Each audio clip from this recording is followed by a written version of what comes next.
오늘 우리에게 주시는 하나님 말씀은 전도서 9장 13절로 18절입니다.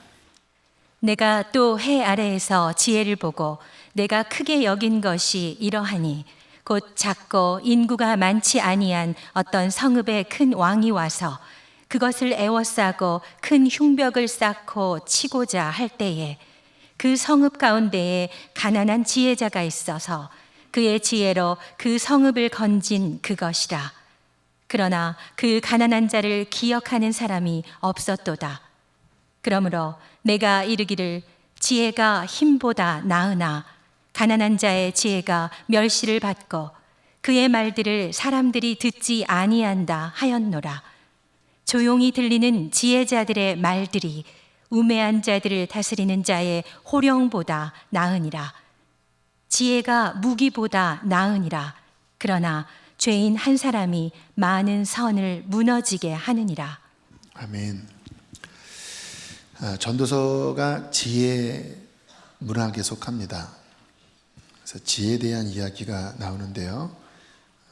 하나님의 지혜로 인생이 무엇인지를 살피다가 오늘은 그 지혜 자체에 대하여 살피고 있어요. 13절에 보니까 내가 해 아래에서 지혜를 보고 크게 여긴 것이 있다. 지혜가 아주 대단한 것이다 라는 느낌을 가졌다고 하는 거고요. 한 예를 들지요. 어떤 작은 성읍에 대군이 쳐들어와서 무너뜨리려고 하는 위기에 빠져 있을 때 그 성에 사는 가난한 자가 지혜로 그 위기를 모면하겠다라는 거예요. 어떤 이야기를 했는데 그게 통했나 보죠. 그래서 전도자가 말하기를 지혜가 힘보다도 더 강한 것이다. 근데 보니까 그 가난한 자가 또 대우를 못 받았어요. 그래서 지혜가 좋긴 하지만 가난한 자의 지혜는 무시를 당하나? 그러나 어쨌든 지혜는 무기보다 더 나은 거야. 이렇게 지혜에 대하여 전도자가 이면 저면을 논하고 있습니다. 그래서 오늘은 제가 좀 성경 전반적인 부분에 지혜에 대한 말씀을 함께 좀 나누려고 합니다. 지혜는 우리 인생에 믿든 믿지 않든, 믿는 자든 믿지 않는 자든 다 가장 중요한 부분으로 우리가 여깁니다.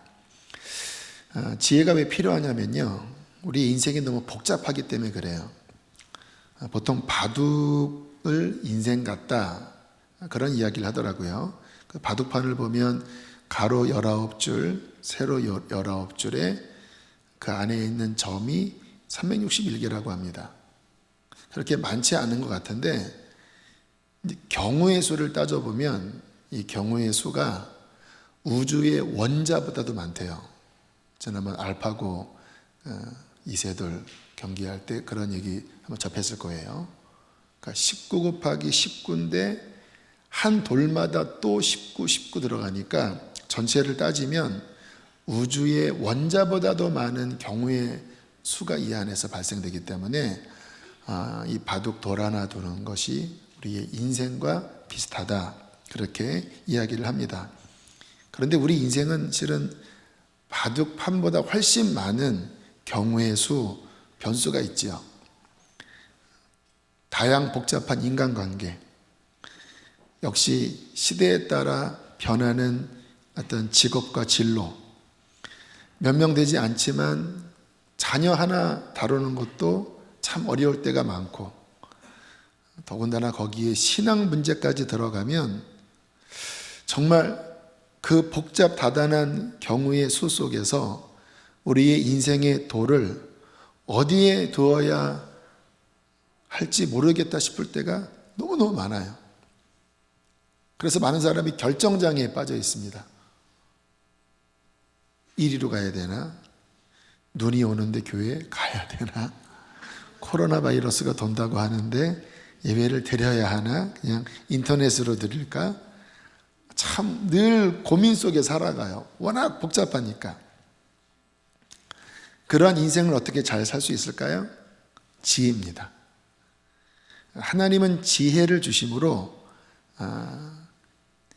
지혜는 길을 볼 줄 아는 거거든요. 이 바둑도 정말 잘 두는 9단 정도의 사람은 이 한 수의 끝까지 볼 줄 안대요. 그래서 경기할 때 내가 너 반집으로 이긴다. 뭐 저도 바둑 잘 모르지만 반집 차로 이긴다 하면 그렇게 두는 거예요. 10집 차로 이길 수 있어도 반집으로 이기는 수를 두는 거예요. 그러니까 정말 뭐 엄청난 수죠. 길을 볼 줄 아는 건데 우리의 인생에도 지혜가 있으면 길이 보이는 거예요. 이 복잡한 것 속에서 잘 찾아갈 수 있는 거죠. 근데 이 하나님의 창조 원리를 보면 하나님은 모든 미물에도 살아갈 지혜를 주셨어요. 여러분 벌집 아시죠? 이렇게 육각형 구조로 된 벌집이 있습니다. 그 안에 꿀도 담아놓고 또 애벌레도 키우는데 이 과학자들이 하는 말이 단위 면적에 가장 많이 축적할 수 있는 구조가 벌집 구조래요. 벌들이 무슨 뭐 공학을 배웠겠습니까? 뭐 물리학을 배웠겠습니까? 하나님이 지혜로 비록 미물이지만 그 안에 최대치를 쌓을 수 있는 구조물을 만드는 거예요. 거미 같은 경우도요, 우리가 보면 그냥 대충 얼기설키 거미줄을 친 것 같지만 그게 과학적으로 보면 굉장히 공학적으로 거미줄을 친대요.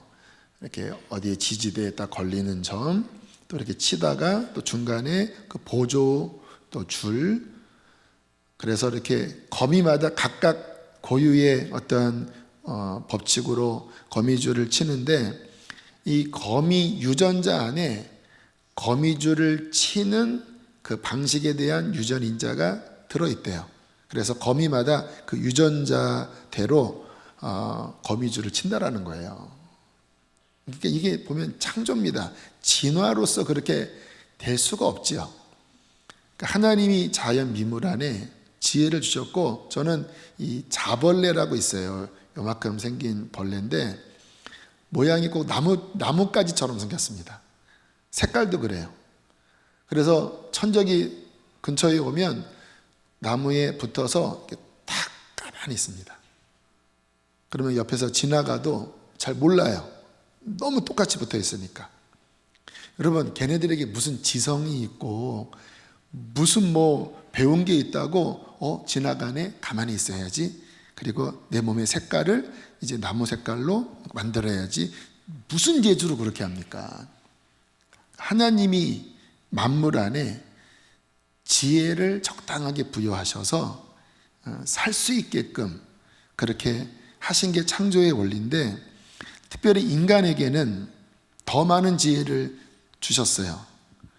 물론 하나님의 형상대로 지음 받았기 때문에도 그렇지만 인생이 자연보다 훨씬 복잡하기 때문에 하나님은 지혜를 주심으로 이 복잡다단한 세상을 잘 살 수 있게 하셨어요. 야고보서 1장 5절에 이렇게 말씀을 합니다. 함께 읽습니다. 시작. 너희 중에 누구든지 지혜가 부족하거든 모든 사람에게 후히 주시고 꾸짖지 아니하시는 하나님께 구하라. 그리하면 주시리라. 정말 우리 그런 답답할 때 있잖아요. 지혜가 부족하다. 문제는 있는데 어떻게 풀 줄 모르겠다. 구해라.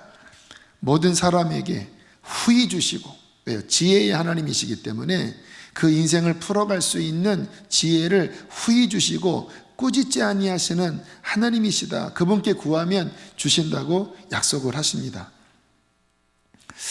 성경을 보면 그 지혜의 여러 영역들이 있어요. 그러니까 한 면만 있는 게 아닙니다. 다양한 영역이 있는데 지능과 재능에 있어서의 지혜가 있어요. 솔로몬이 하나님 앞에 구한 지혜는 지능과 재능의 지혜입니다. 왜냐하면 그 당시 왕들이 하는 가장 중요한 일이 재판장이었거든요.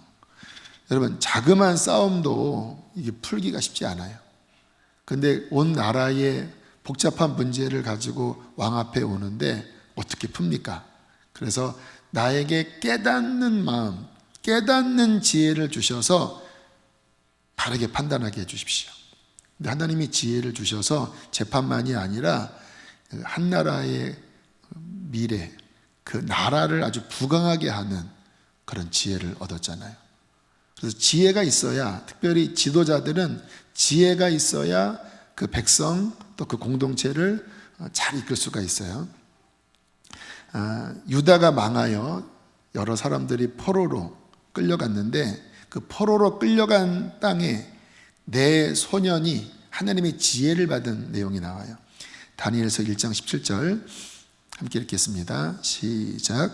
하나님이 이 내 소년에게 학문을 주시고 모든 서적을 깨닫게 하시고 지혜를 주셨으니 다니엘은 또 모든 환상과 꿈을 깨달아 알더라. 하나님이 학문, 이 학문은 성경 학문이 아니라 바벨론 세속 학문이에요. 하나님께서 일반 학문의 영역, 서적, 이러한 면에 지혜를 주셔서 세상을 살아가도록 하신다. 아마 학부형들은 빨간 표시를 해야 될 것 같아요. 우리 아이에게 이 지혜를 주십시오. 또 다니엘에게는 여기에 꿈과 환상을 해석하는 지혜까지도 주셨어요. 이걸로 나중에 느부갓네살 왕이 막 이상한 꿈을 꾸고 괴로워할 때 정확하게 풀어내잖아요. 그것으로 말미암아 다니엘의 위치가 상승하잖아요. 이게 지능과 재능의 영역에 있어서의 지혜입니다. 그뿐 아니라 물건 만드는 지혜도 있어요. 성경에 보면 어떤 성전의 기물들을 만들 때 하나님이 지혜를 부셔서 이렇게 이야기하고 말만 해도 그대로 그의 손에서 그 물건이 나오는 지혜를 충만하게 부어주셨다. 예술적 지혜도 있어요. 오늘 도하연 학생이 이렇게 cello를 쳤는데 보통 사람들은 아무리 노력해도 그렇게 또 안 돼요. 왜냐하면 그 영역의 지혜를 받은 사람들은 보통 사람보다 훨씬 그 깊이 들어가거든요. 왜요? 그게 자꾸 발달이 되는 지혜를 받았으니까. 그래서 시편에 보면 하나님을 공교하게 연주하고 또 시를 쓰고 어떤 예술적인 면에서의 뮤지션들이죠. 그런 사람들이 하나님의 성전에서 24시간 찬양하는 내용이 나옵니다. 그때 그들에게 임했던 지혜가 예술적 영역의 지혜예요. 재정의 지혜도 있습니다. 신명기 8장에 보면 재물 얻을 능을 주었습니다. 이 재물 얻을 지혜를 얻은 사람들은 돈의 길이 보인대요. 그래서 그 사람들은 그냥 줍는다고 하더라고요. 보이니까. 이 지혜는 보이는 거거든요. 이러한 재능과 지능의 지혜는 주로 자신의 직업이나 사명과 관련되어 있습니다. 그래서 이러한 재능 또는 지능 이쪽으로 하나님이 부어주시는 게 주로 직업군이 되고 또 사명을 감당하는 불쌍한 사람들 보면 왠지 긍휼의 마음을 갖는 것 그쪽으로 사명이 있는 거예요. 스완슨 목사님이 그래서 컴패션을 만든 거거든요. 한국 6.25 우리 전쟁 후에 고아들을 보고 그런 긍휼의 마음이 일어나면서 그게 사역으로 이렇게 갔거든요. 그러므로 우리가 살면서 이런 하나님의 지혜를 통해서 사명도 발견하고 또 그 지혜를 통해서 이 땅을 하나님 영광 위하여 열심히 살 수 있는 그게 바로 지혜지요. 그래서 지혜를 하나님으로부터 더 충만하게 받아야 됩니다. 지혜가 중요하지요. 그런 면만 있는 게 아니라 잠언에 보면 삶의 태도에 있어서의 지혜가 굉장히 많이 나와요. 오히려 재능이나 지능보다는 잠언서는 주로 삶의 태도에 있어서의 지혜를 말씀하십니다. 대표적인 잠언의 가르침이 언어에 대한 지혜입니다. 살고 죽는 것이 혀의 권세에 달렸다 이런 말씀이 나오는데 잠언 10장 11절에 이렇게 말씀합니다. 함께 읽어보실까요? 시작. 의인의 입은 생명의 샘이라도 악인의 입은 독을 머금었느니라. 잠언에 나오는 이야기. 지혜가 뭐냐? 이 입술인데 지혜로운 의인의 입은 생명의 샘, 사람을 시원하게 하고 회복시켜요. 근데 어리석은 자의 입, 악인의 입은 여기에 독이 있어요. 독사예요, 독사. 그래서 막 깨물면 사람들을 막 마비시키고 고통을 줘요. 잠언 12장 18절도 같은 내용의 말씀이 있는데요. 함께 읽겠습니다. 칼로 찌름같이 함부로 말하는 자가 있거니와 지혜로운 자의 혀는 양약과 같으니라. 이 말을 하면 그냥 심장을 막 휘벼 파서 상처를 주는 사람이 있어요. 근데 어떤 사람들은 그 상처 입은 마음을 이렇게 위로하고 치유하는 양약과 같은 입이 있어요. 많은 가정이 실은 말 때문에 깨어져 있고 말 때문에 아파합니다. 그냥 무심코 막 내뱉는 어떤 폭언, 또 무시하는 말 때문에 이 부부관계가 깨어져 있고 부모와 자녀 사이가 망가져 있습니다. 왜 집에 가면 다 냉랭할까? 그게 다 말 때문에 그래요. 그러나 지혜로운 자가 그 안에 있으면 그 아파하는 마음을 치료하고 회복하면서 가정을 세우지요. 그래서 지혜 중에 지혜는 이 언어의 지혜, 말의 지혜를 가진 거예요. 또 잠언에 많이 나오는 삶의 태도의 지혜가 분노에 관한 부분입니다. 잠언 16장 32절 함께 읽겠습니다. 시작. 노하기를 더디하는 자는 용사보다 낫고 자기의 마음을 다스리는 자는 성을 빼앗는 자보다 나으니라. 누가 지혜로운지 아느냐? 용맹한 용사보다 참을 줄 아는 자다. 왜냐하면 많은 삶이 이 분노 때문에 망가지거든요. 잠언 22장 24절 25절 시작.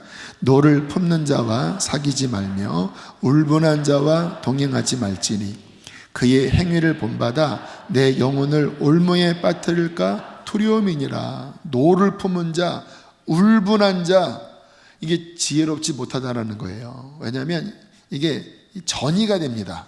그래서 화를 내는 사람 곁에 있으면 같이 화가 나고 또 마음이 이렇게 분해져요. 그렇게 하면서 그의 삶이 거칠어지고, 여러분 직장에서 막 욕먹고 하면 집에 와서 분풀이를 하는 경우가 있어요. 여기가 거칠어졌기 때문에 오만 데서 상처받고 괜히 자녀들한테 화풀이하고 아내에게 성질 내면서 이게 그냥 우리의 삶에 막 깨지고 병들고 인간관계 어려움이 있잖아요. 이게 지혜롭지 못하다고 성경은 말씀해요. 어떠한 자가 복이 있는가? 온유한 자가 복이 있다. 그는 땅을 기업으로 받을 것이다. 어떤 의미냐면 하나님이 그 사람의 손을 들어주신다라는 거예요. 저도 이렇게 인생을 보면 막 화가 많고 막 울분한 사람, 처음에는 뭐 그 사람에게 영향력이 있을지 모르지만 시간이 한참 지나고 나면요, 오히려 온유한 자가 승리해요. 온유한 자가 남더라고요. 이러한 삶의 태도에 있어서의 지혜는 굉장히 중요합니다. 저는 지혜가 부족하고 인격적으로도 별로 이렇게 훈련받지 못한 그러한 삶을 어릴 때 그렇게 자라왔는데, 감사한 거는 성경을 읽으면서 많이 배웠어요. 성경을 다독을 하다 보니까 제가 막 화를 낸 다음에 꼭 이러한 말씀들이 눈에 걸리더라고요. 또 뭔가 그러한 면에 고민을 하면서 성경을 보면, 저는 성경을 지식적인 차원보다는 제 삶에 적용하기 위해서 읽거든요. 그냥 액면 그대로. 그러면 말씀과 저의 이 내면이 다를 때가 참 많아요. 그럴 때마다 성경이 이거를 가르쳐 주시는구나. 그래서 좀씩 고치고 또 이렇게 더 배워나가고 하는 삶을 이렇게 적지 않게 이렇게 살아왔는데, 그러면서 지금에 와서 보면 제 삶의 이러한 그 주변이 평안합니다. 가정도 아내와의 관계가 원만하고 이렇게 마음이 평안해요. 근데 많은 가정들이 부부 사이가 평안하질 않아요. 또 부모와 자녀 사이, 아들 셋인데 정말 다 이 10대들이에요. 초등학교 6학년, 중학교 이제 3학년 올라가고 이제 고3 올라가요. 남자들입니다. 목사 자녀예요. 상처가 많거든요. 그리고 사택이 바로 여기에 있습니다. 아이들 답답해할 수 있어요. 근데 제가 집에 들어가면 아이들이 저한테 뽀뽀를 해줘요. 남자아이들이. 우리 아내한테는 안 해줘요. 아이들이 저한테만 해줘요. 왜냐면 제가 막 함부로 하진 않거든요.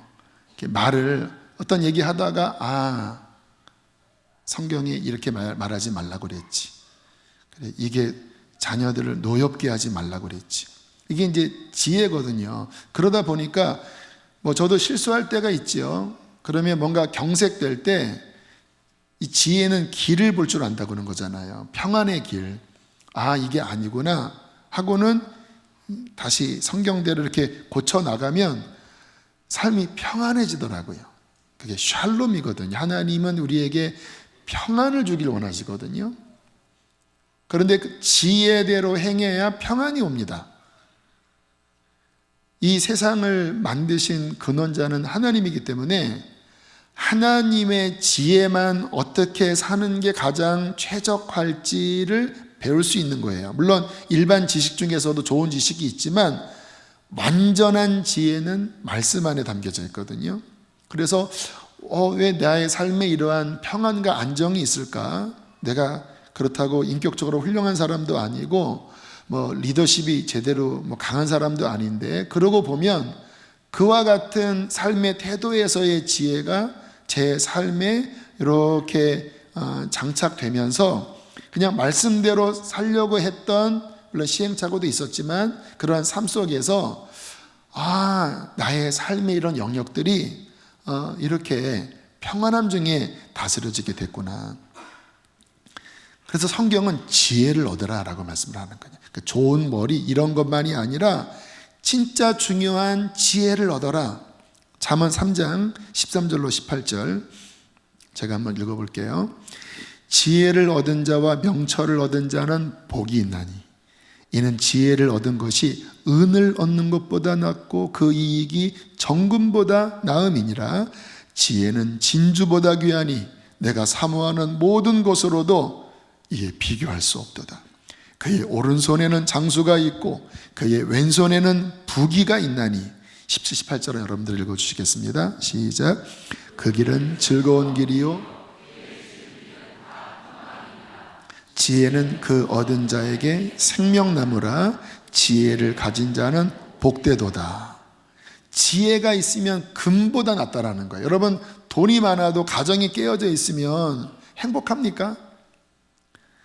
세상에서는 성공했을지 몰라도 이 마음이 불편함 투성이면 그게 잘 사는 겁니까?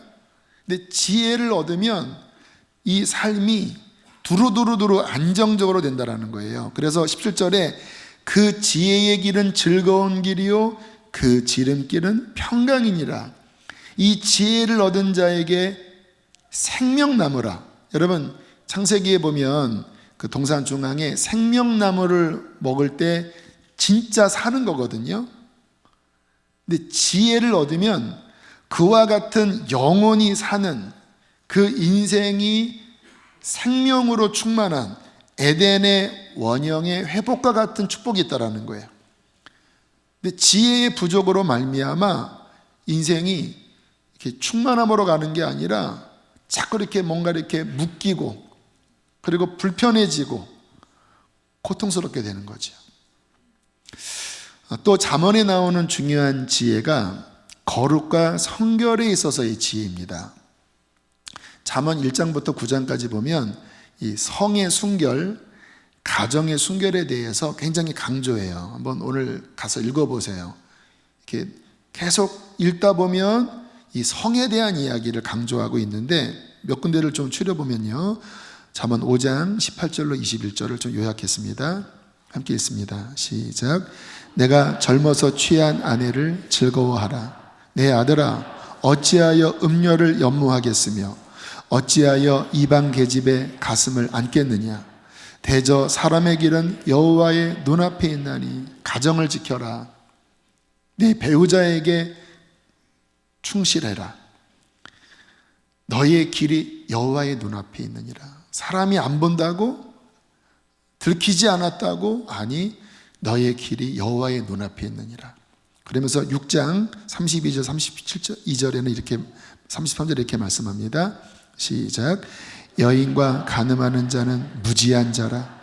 이것을 행하는 자는 자기의 영혼을 망하게 하며 상함과 능욕을 받고 부끄러움을 씻을 수 없게 되나니. 무지한 자, 어리석은 자가 간음하는 자라는 거예요. 이것으로 자기의 영혼이 망치고 인생이 깨지고 욕을 먹고 씻을 수 없는 수치에 빠지게 된다는 거예요. 여러분, 3000년 전의 교훈입니다. 근데 지금 여러분 주변에 보면 그런 일들이 적지 않아요. 차기 대권 주자로 거명됐던 어떠한 유력한 정치인이 이 일이 드러남으로 인하여 정말 상함과 능욕과 수치에 빠져서 그 사람의 정치 인생은 끝나버렸어요.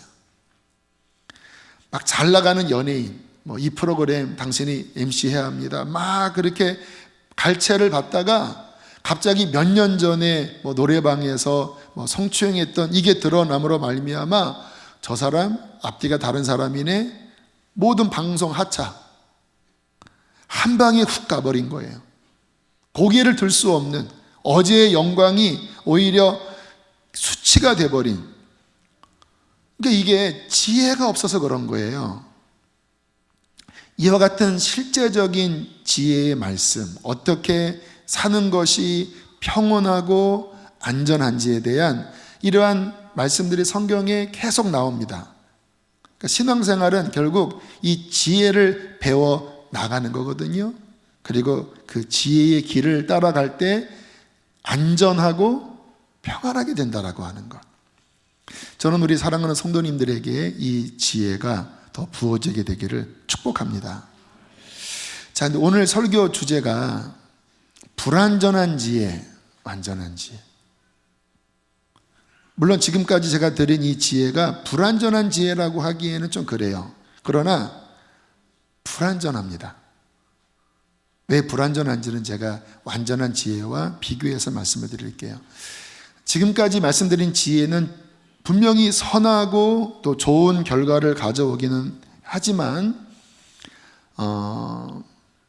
두 가지 문제가 있습니다. 첫 번째, 알아도 그렇게 사는 게 만만치가 않아요. 그리고 또 하나의 이상한 점은 꼭 신앙생활을 안 해도 이러한 지혜를 가질 수가 있어요. 그 부분이 왜 불완전한지는 좀 이따 말씀을 드릴게요. 제가 군생활을 할 때 인격적으로 훌륭한 고참이 있었습니다. 물론 저보다 나이는 한 살 어렸어요. 제가 좀 늦게 군대를 갔기 때문에 한 살 어렸지만 정말 존경스러운 고참이었어요. 처음에 자대 배치 받고 이렇게 이제 제가 각 잡고 앉아서 대기하고 있는 힘든 그런 시간에 이 고참이 본인도 그 당시 일병 갓 올라갔기 때문에 힘이 없었거든요. 근데 제가 이렇게 앉아 있으니까 아무도 없을 때 조용히 제 옆에 오더니, 부산 사람입니다. 대영아, 힘들지? 좀만 참아라. 하더니 가는데 생명의 셈이더라고요. 양약 같은. 정말 위로가 됐습니다. 그리고 삶이 성실했어요. 그러니까 뭐 하나 시키면 군대 용어로 FM대로 한다고 하는데, 그러니까 딱 아주 그냥 원칙대로 하는 사람인데, 이제 물걸레를 짜는데요, 물기가 없게 확실하게 짜라. 그거는 이제 꽉 짜라 이 말이잖아요. 물을 얼마큼 짜야 꽉 짜는 겁니까? 근데 이분은 어떻게 짜냐면요, 나한테 이제 시범 보여주더라고요. 대영아, 이렇게 짜는 거라 하면서 막 빡빡 민 다음에 이 얇게 펴서 짜고 딱 짠 다음에 그걸 또 털어요. 막 한 10번을 털어요. 그래서 정말 거의 뽀송뽀송할 정도로 짜는데 제가 그거 따라하다가 손바닥이 까져버렸습니다. 근데 그렇게 하는 줄 알았어요. 다른 고참이 보더니 너 왜 그렇게 하니에요? 그래서 이 고참이 이렇게 알려줬다 했더니, 그렇게 안 해도 돼. 이렇게 짜서 해도 어차피 걸리면 물기는 이렇게 해서 또 없어지잖아요. 그러니까 그런 스타일입니다. 자기의 부처에 어떤 문제가 생기면 밤새서라도 그걸 해결해요. 성실하게. 또 유머도 있어요. 인품도 좋아요. 그러니까 다 좋아했습니다. 그 고참은 욕을 먹지 않았어요. 저는 욕을 먹었는데. 그러니까 믿지 않아도 이런 훌륭한 인격, 언변, 또 실력, 이런 것을 가진 사람들이 적지 않아요. 아마 여러분 아실 거예요. 믿지 않는 이 부장이 교회 열심히 다니는 강 부장보다 더 훌륭한 경우 보잖아요. 그런 분들도 그러한 지혜를 얻은 건데 문제가 있습니다. 진짜 중요한 지혜를 얻지 못한 거예요. 그러니까 그 고참이 교회를 안 다녀요. 하나님을 안 믿어요. 착하긴 한데. 여러분, 정말 중요하고 완전한 지혜가 뭔지 아세요? 구원에 대한 지혜입니다. 구원에 대한 지혜. 이 땅에서 아무리 좋은 지혜가 많아도 구원에 관한 지혜가 없다면 그 사람은 구원받지 못해요. 이 구원의 지혜는 뭐냐면 예수님이 어떠한 분인지 마음으로 깨닫게 되는 지혜입니다. 예수님을 머리로 아는 게 있어요. 그거는 지혜가 아닙니다. 지식입니다. 근데 예수님을 마음으로 깨닫는 게 있어요. 예수님이 어떠한 분이시고 그분이 나를 위하여 어떠한 일을 행하셨는지가 마음에서부터 깨달아지는 게 있어요. 근데 이때 믿음이 생기는 거거든요. 여러분, 신학교 교수님 중에서 예수님을 안 믿는 분이 있어요. 동정녀 탄생 안 믿어요. 부활 안 믿어요. 근데 그분은 원어도 알고 엄청난 학문을 배웠습니다. 그런데 그가 알고 있는 예수는 지식입니다. 믿음을 주지 못해요. 그런데 할머니일지라도 마음에서부터 예수님이 어떠한 분이신지를 깨달아서 예수님을 정말 믿어요. 그분은 지혜를 얻은 거예요. 구원 얻는 지혜를 얻은 거예요. 예수님이 제자들과 함께, 특별히 베드로와 함께 이렇게 다니시다가 어느 날 문득 이런 질문을 합니다. 너희들 내가 누군지 아니? 제자들이 우물쭈물하고 있었어요. 그 당시에 아직 주님이 십자가 지신 것도 아니고 부활하신 것도 아니고 성령이 임하신 것도 아니고 신약 성경이 아직 만들어지지 않았잖아요. 그런데 신통망통하게 베드로가 갑자기 주는 그리스도시요 살아계신 하나님의 아들입니다. 이런 얘기를 하는 거예요. 하나님이 보내신 구원자 하나님의 아들입니다. 주님이 너무 기뻐하시고 놀라시면서 이렇게 베드로에게 말씀을 합니다. 함께 읽겠습니다. 마태복음 16장 17절 시작. 내가 복이 있도다. 이를 내게 알게 한 이는 혈육이 아니요 하늘에 계신 내 아버지시니라. 너 복이 있다. 왜요? 이때 구원을 받는 거거든요. 예수님에 대한 분명한 이해를 마음으로부터 하게 될 때, 저도 참 신기한 게 베드로가 어떻게 이것을 알 수 있었을까? 왜냐하면 그 당시만 해도 아직 물론 예수님이 오셨지만 다 이렇게 덮여져 있는 시절이었거든요. 그런데 하나님의 아들이라고 고백을 하니, 근데 주님께서 복이 있도다라고 말씀하면서, 그러나 이것을 알게 된 것은 인간적인 지식으로 된 게 아니다. 하늘에 계신 아버지께서 너희의 마음에 이해할 수 있는 깨달음을 주신 것이다.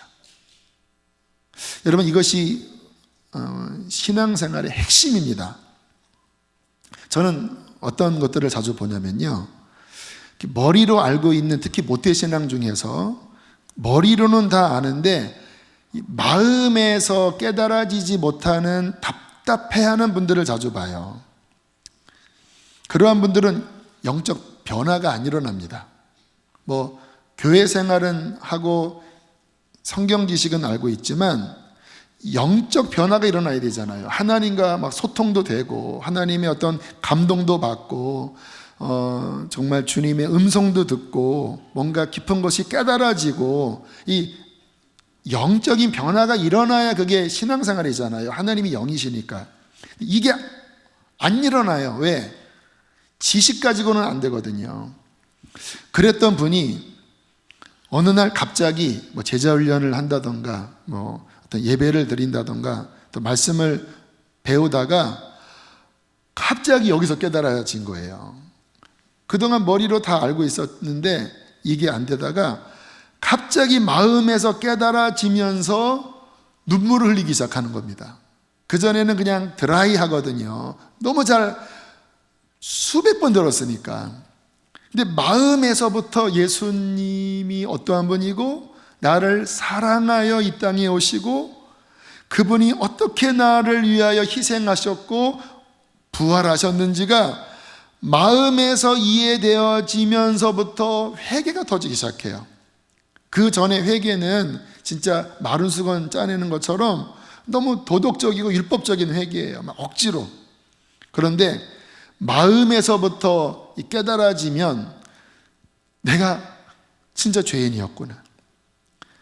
내 맘대로 살았구나. 겉으로는 착한 것 같지만 얼마나 교만했는지, 얼마나 뒤에서 음란했는지, 막 이 내 속에 있는 것들이 막 드러나면서 막 회개가 나오고, 그리고 내면 깊은 데서부터 진실로 주여 주여가 나와요. 그전에는 마음에서는 주여가 아니에요. 입으로만 주여인데 주여 주여가 나오고, 그리고 하나님의 어떤 따뜻한 음성이 들리고 깨달아지고, 그러면서 영적인 변화가 일어나요. 영적인 변화가 일어나니까 삶이 바뀌어요. 여러분, 복음적인 변화는 그 외적인 변화가 먼저가 아닙니다. 내면이 바뀌면서 그 열매로 삶이 바뀌어지기 시작하는 거예요. 그전에는 화냈던 사람이 이제는 화를 절제하고, 그전에는 막 교만하게 살아갔던 사람이 내가 죄인임을 아니까 마음이 겸손해지고, 내면이 바뀌면서 그의 가치관이 바뀌면서 삶이 바뀌어지기 시작해요. 이때 생긴 믿음이 진짜 믿음입니다. 그 전의 믿음은 지식이지 성경에서 말씀하는 구원을 주는 믿음이 아니에요. 그런데 마음에서부터 깨달아져서 심령이 바뀌고 삶이 바뀌는 이 믿음이 성경에서 말씀하는 그 믿음입니다. 구원을 주는 믿음. 그런데 이 마음에서 깨달아지는 이 믿음은 스스로 가질 수 없는 지혜예요. 성경은 이것을 이렇게 말씀을 합니다. 에베소서 1장 17절입니다. 시작. 우리 주 예수 그리스도의 하나님 영광의 아버지께서 지혜와 계시의 영을 너희에게 주사 하나님을 알게 하시고, 지혜와 계시의 스피릿, 영, 하나님의 영이 우리 심령 안에, 하나님 안에 담긴 그 진리와 그 비밀을 깨닫게 하실 때 비로소 심령에서 깨달아지는 거예요. 아까 베드로가 주는 그리스도시요 살아계신 하나님의 아들입니다. 이거는 그 성령의 작용으로 그 본 거예요. 여기 구원받은 분들, 어느 날 그렇게 예수님을 그렇게 깨닫게 된 분들은 이게 지혜와 계시의 영이 여러분의 마음을 비추시면서부터 갑자기 눈이 떠진 거예요. 아, 예수님. 근데 이 지혜와 계시의 영의 지혜가 오니까 비로소 진짜 믿음이 생기고 삶이 바뀌는 거거든요. 이 지혜가 완전한 지혜입니다. 아마 이 가운데는 나도 아직 이거를 잘 모릅니다. 교회를 오래 다녔지만 목사님이 말씀한 이 마음에서부터 깨달아진 것은 아직 없습니다. 그런 분들 중에서 착한 분, 또 뭐 성실한 분 많아요. 그것도 삶의 태도의 지혜인데, 근데 진짜 지혜가 안 온 거예요. 그러나 그런 분들은 낙심하지 마십시오. 성경에 믿음은 들음에서 난다고 했기 때문에 계속 말씀을 들으면 어느 순간에 믿음이 올 수 있어요. 그런데 중요한 게 있습니다. 제가 이렇게 사역을 해보니까 어떤 사람들에게 빨리 그 믿음이 오냐면, 그러니까 이러한 말씀을 들을 때 열린 마음을 가지고 이렇게 accept하는 태도 있잖아요. 이렇게 받아들이려고 하는 태도를 가지고 접근을 하고, 또 이렇게 사모하는 마음, 또 뭔가 이렇게 반성하는 마음, 회개죠. 이러한 마음을 가지고 접근을 하면, 물론 그런 마음을 갖는다고 해서 이렇게 그 자체가 믿음은 아니에요. 그러나 그러한 태도로 말씀에 귀를 기울이고 반응을 하면 어느 순간 성령이 탁 열어주세요. 그럼 그 순간 이 마음에서부터 믿겨지고 마음에서부터 변화가 일어나게 돼요. 그래서 이렇게 받아들이려고 하는 태도가 중요합니다. 자, 그런데 이제 성령의 계시, 지혜의 영으로 완전한 지혜인 예수님을 깨닫게 되었어요. 그래서 구원을 받았어요.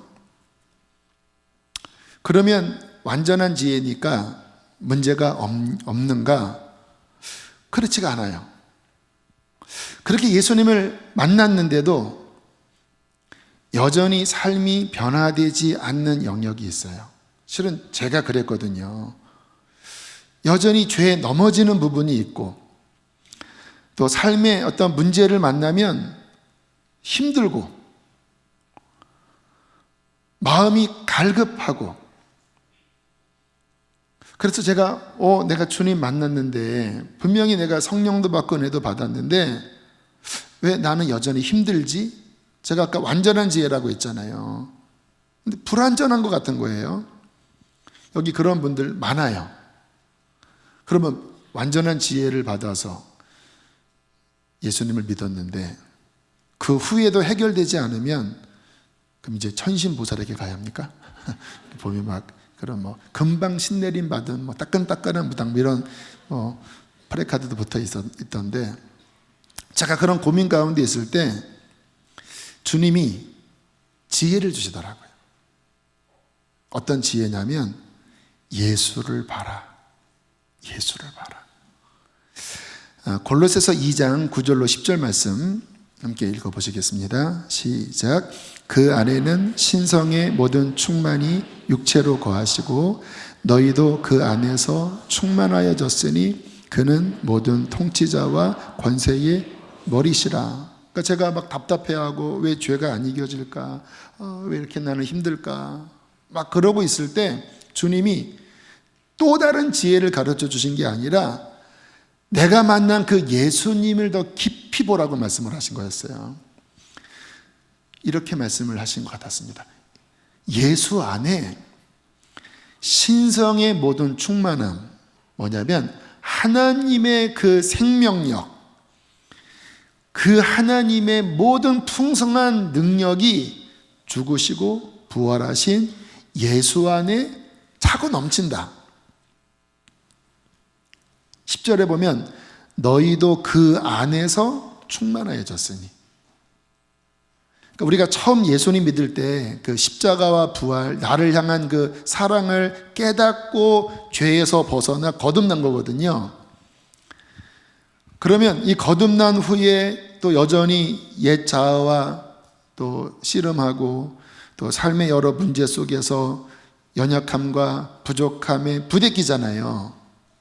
그럼 어디로 가야 되는지 아세요? 주님이 예수 안에 신성의 충만함을 하나님이 두셨는데, 신앙은요 시작도 예수고 과정도 예수고 결론도 예수입니다.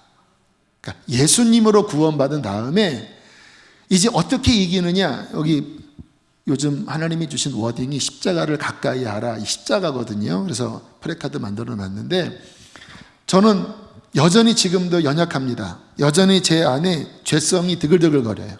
괴롭지요. 근데 저는 답을 아는 거예요. 그 옛사람은 다시 예수님을 바라보면서 그 십자가에 붙여버리는 거예요. 믿음으로. 주님과 함께 나도 죽었습니다. 매 순간.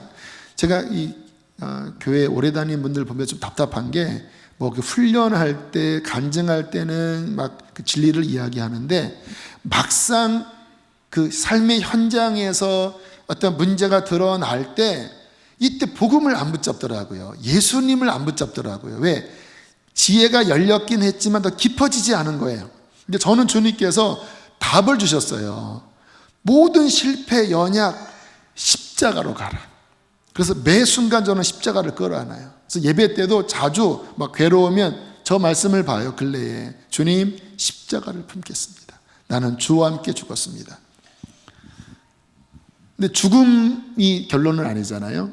아까 하나님의 모든 충만이 예수 안에 있다고 했고 너희가 그 안에서 충만해졌다고 했잖아요.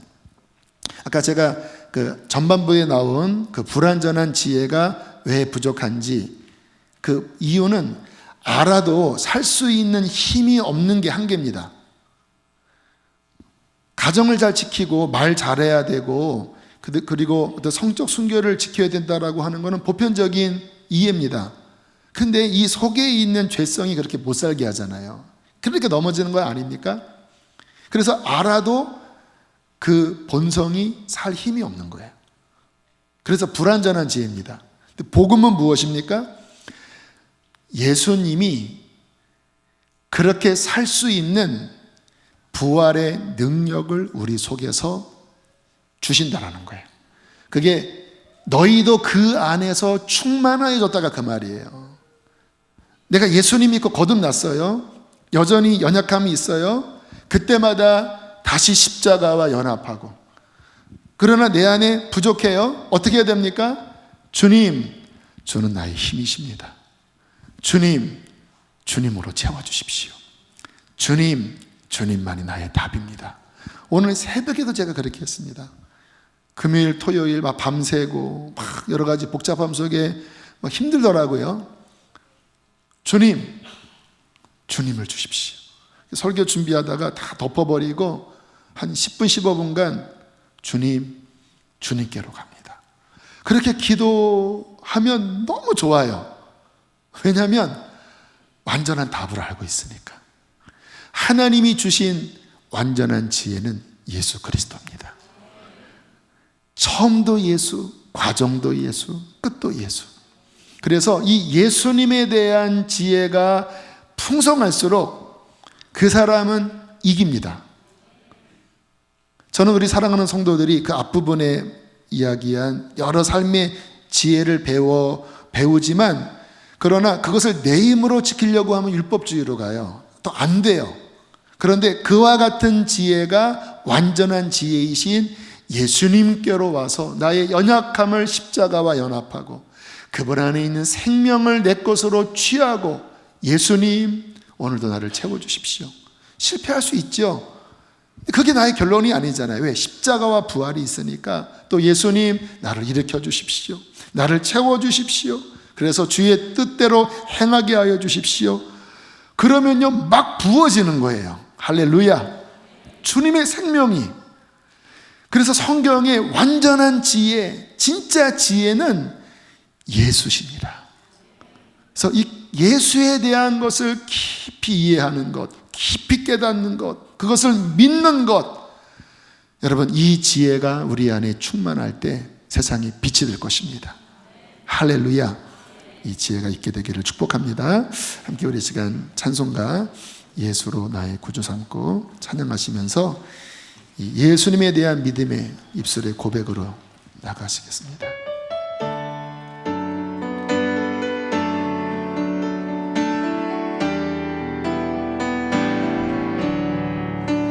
예수로 나의 구주 삼고 성령과 비로소 거듭나니 이 세상에서 내 영혼이 하늘의 영광 누리도다. 이것이 나의 간증이요 이것이 나의 찬송일세. 나 사는 동안 끊임없이 구주를 찬송. 온전히 주께 맡기네요. 온전히 주께 맡기네요. 사랑의 음성을 듣는 중에 천사들 왕래 하늘의 영광 보리로다. 하늘의 영광 보리로다.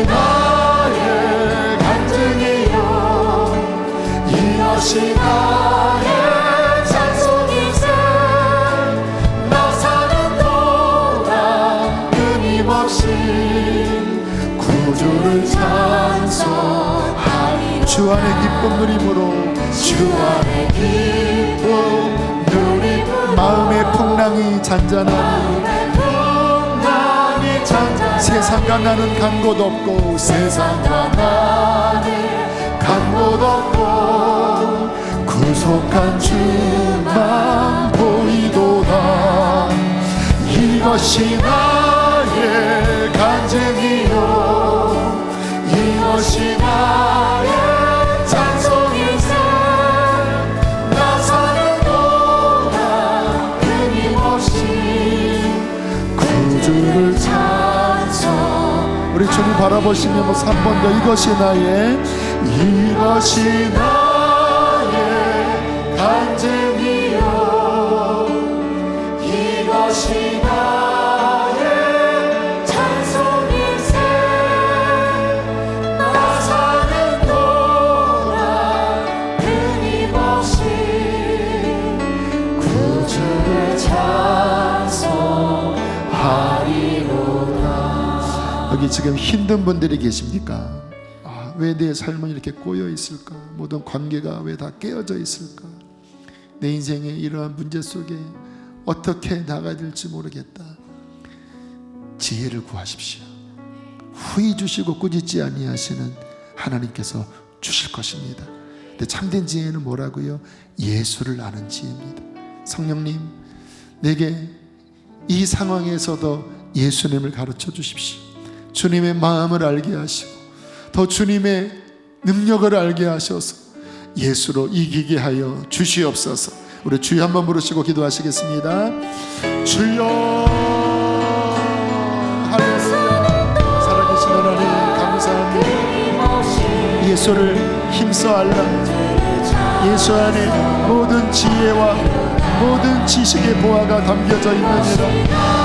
십자가의 도가 멸망하는 자들에게는 미련한 것이로되 구원을 얻는 우리들에게는 하나님의 능력이라. 하나님의 능력이라. 예수 하나님, 우리의 삶에 답답함들과 하나님 어려움들이 있어요. 사랑의 하나님, 주여 지혜를 주십시오. 주님의 지혜가 필요합니다. 지혜의 문을 열어주시옵소서. 지혜의 문을 열어주시옵소서. 주여 답답해하는 많은 성도들이 있습니다. 이 시간 하늘의 문을 열어주시고 지혜와 계시형을 부어주시옵소서. 주여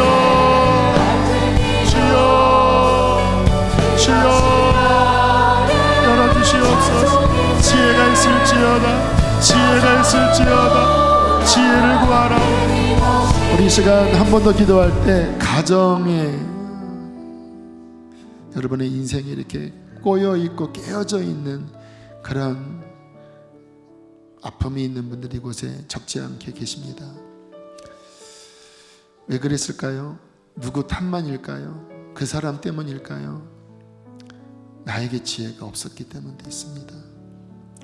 나도 함부로 말하고 나도 상처로 말하고 예수님을 믿지만 예수님의 그 성품을 나타난 게 아니라 나의 그 옛사람의 그 병든 자아를 드러냄으로 말미암아 나의 가정이 지금 그렇게 된 거예요. 하나님, 회개합니다. 지혜를 배우게 해주십시오. 생명나무이신 예수 그리스도, 주님의 그 생명이 우리 가정에 다시 흘러가게 해 주시옵소서. 어리석었습니다. 하나님, 지혜를 주시어서 평안함과 사랑을 부어주시옵소서. 한 번 더 기도하시겠습니다. 할렐루야. 살아계신 하나님 아버지, 불쌍히 여기소서. 아파하는 많은 가정들이 있습니다. 우리의 지혜의 부족으로 말미암아 아파하는 가정들이 있습니다. 치료하여 주시옵소서. 치료하여 주시옵소서. 고쳐주시옵소서. 회복될지어다. 하나님, 생명나무 양약과 같은 그런 아름다운 회복의 말들을 하게 하여 주시옵소서. 주여 풀어주시옵소서. 풀어주시옵소서. 경색되고 하나님 꼬여있는 많은 것들을 풀어주시옵소서. 고쳐주시옵소서. 보혈로 덮어주시고 성령으로 함께하여 주시옵소서. 하나님 아파하는 많은 가정들, 자녀들, 배우자들, 우리의 마음을 어루만져 주십시오. 우리의 혀가 양약과 같이 되길 원합니다. 생명샘과 같이 되길 원합니다. 그러나 하나님 우리 안에 많은 쓴뿌리가 있고 하나님 우리 안에 많은 상함이 있습니다. 예수 그리스도 그 십자가와 연합합니다. 나의 옛사람이 주와 함께 죽었음을 선포합니다. 예수님 당신의 원유와 당신의 지혜와 당신의 사랑이 충만하게 내 안에 임하여 나를 변화시키시고 그 변화된 입술이 주님 우리의 가정에 흐르게 하여 주시옵소서. 그리하여 모든 경색된 관계가 풀어지게 하여 주시고 하나님의 평화와 사랑이 회복되어지게 하여 주시옵소서. 예수 그리스도의 이름으로 회복될지어다. 깨어진 가정이 회복될지어다. 어린 양의 피로 덮어 주시옵소서. 지혜를 더하여 주시옵소서. 귀한 예물 봉헌합니다. 기쁘게 흠양하시고 성도들을 축복하소서. 이제는 우리를 죄에서 건지신 예수님의 은혜와 하늘아버지의 그 크신 사랑과 성령의 지혜를 주심이 오늘 말씀을 붙잡고 지혜를 사모하고 돌아가는 모든 이들 안에 충만히 함께 있을지어다. 아멘.